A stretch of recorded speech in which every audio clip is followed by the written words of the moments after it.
ថ្ងៃដំបូងដែលនារីកម្មកររៀបការចូលត្រកូលអភិជនបែរជាមានទម្លាប់ដោយកម្មករអង្គុយចុកគត់ញ៉ាំអាហារនៅលើឥដ្ឋធ្វើឲ្យភ្ញៀវដែលនៅទីនោះនាំគ្នាសម្លឹងមើលមិននឹកស្មានថាជំទាវធំដែលស្តុកស្ដំបែរជាមានកិរិយាឆ្កាំឆ្គងបែបនេះសោះធ្វើឲ្យនាងមានអារម្មណ៍អៀនខ្មាស់ជាខ្លាំងតែស្វាមីដែលជាប្រធានក្រុមហ៊ុនយល់ពីអារម្មណ៍នេះក៏ទាញយកបន្លែមួយចានទៅអង្គុយចុកគត់ញ៉ាំក្បែរប្រពន្ធយ៉ាងសាមញ្ញសូម្បីតែលោកប៉ាក៏ធ្វើតាមកូនប្រុសដែរដើរទៅអង្គុយញ៉ាំជុំគ្នាឃើញបែបនេះភ្ញៀវគ្រប់គ្នាហាក់ស្រឡាំងកាំងហើយប្រែទឹកមុខ180ដឺក្រេតែម្ដងពួកអ្នកដែលធ្លាប់តែសាយចំអកអំបាញ់មិញបែរជានាំគ្នាសរសើរថាជាទង្វើដ៏ថ្លៃថ្នូរទៅវិញឃើញគ្រួសារការពារខ្លួនបែបនេះនាងរំភើបចិត្តស្ទើរតែស្រក់ទឹកភ្នែកនឹកស្មានមិនដល់ថារៀបការចូលត្រកូលអ្នកមានគឺជាសំណាងដ៏ធំមួយហើយតែអ្វីដែលពិសេសគ្រួសារគេបែរជាស្រឡាញ់និងការពារខ្លួនដល់ថ្នាក់នេះតាមពិតទៅនាងគ្រាន់តែជាកម្មករសំណងម្នាក់ដែលខំធ្វើការទាំងយប់ថ្ងៃដើម្បីរកលុយឲ្យកូនរៀនចំណែកលោកប្រធានវិញទោះមានលុយវ៉ាលៀនតែក៏រកប្រពន្ធមិនបានហើយត្រូវឪពុកបង្ខំឲ្យឆាប់មានចៅថ្ងៃមួយគេបានជួបនាងដោយចៃដន្យគេក៏នឹកឃើញគំនិតមួយភ្លាមចុះពីលើឡានដើរទៅរកពួកគេហើយនិយាយថាអូនតូចជួយសម្ដែងជាមួយពូមួយឈុតមកចប់ការងារពូឲ្យ100000លុយចំនួននេះសម្រាប់អ្នកក្រីក្រដូចជានាងគឺពិតជាច្រើនមហាសាលណាស់មិនអាចបដិសេធបានឡើយដោយមិនបង្អង់យូរពួកគេក៏យល់ព្រមតាមសំណើនោះភ្លាមឡានចេញទៅមិនបានប៉ុន្មានផងលោកប៉ាក៏ទេមកតាមទម្លាប់ដើម្បីជីកសួររឿងរៀបការ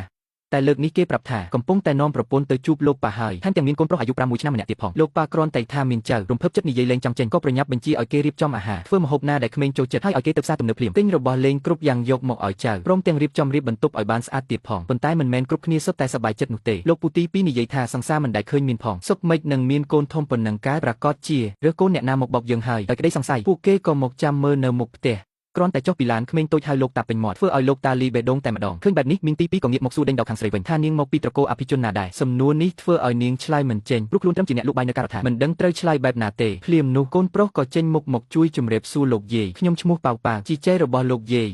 អាក្មេងនេះចង់មកធ្វើចៅយើងផងឯងយាយប៉ៅប៉ាវមកទៅជាមួយតាវិញចៅគុំនៅឈរត្រង់នឹង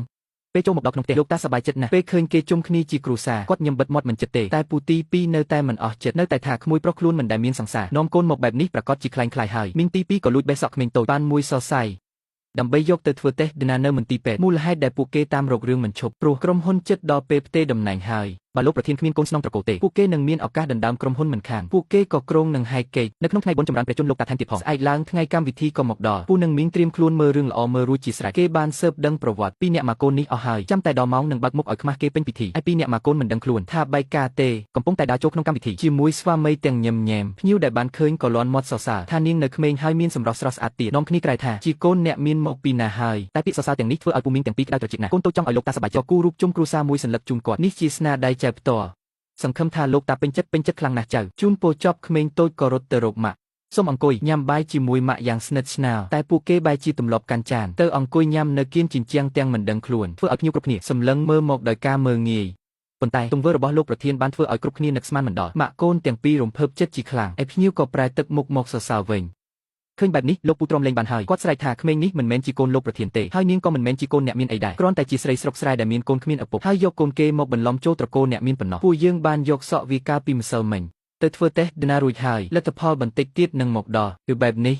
លោកតាក៏មុខស្លេកស្លាំងភ្លាមគាត់អស់សង្ឃឹមនិងខូចចិត្តជាខ្លាំងបើក្មេងនេះមិនមែនជាចៅគាត់ពិតមែនគាត់ខឹងរហូតដល់ញ័រខ្លួនផ្ទះកំភ្លៀងកូនប្រុសមួយដៃឯលោកពូបានចិត្តក៏ចាប់ផ្ដើមស្ដីបន្ទោសបន្ថែមថាមិនគួរណាមកបោកឪពុកឯងចឹងសោះហើយចោទប្រកាន់ម៉ាក់កូនទាំងពីរថាជាជនបោកប្រាស់ចង់ចាប់ពួកគេចូលគុកទៀតក្មេងតូចភ័យពេកក៏ស្ទុះទៅអបម៉ាក់ជាប់ស្រាប់តែពេលនោះអ្នកបម្រើរត់យកលទ្ធផល DNA មកដល់លោកពូប្រញាប់ដណ្ដើមយកទៅជូនលោកតាភ្លាមធ្វើឲ្យលោកប្រធាននិងនាងភ័យបុកពោះតែម្ដង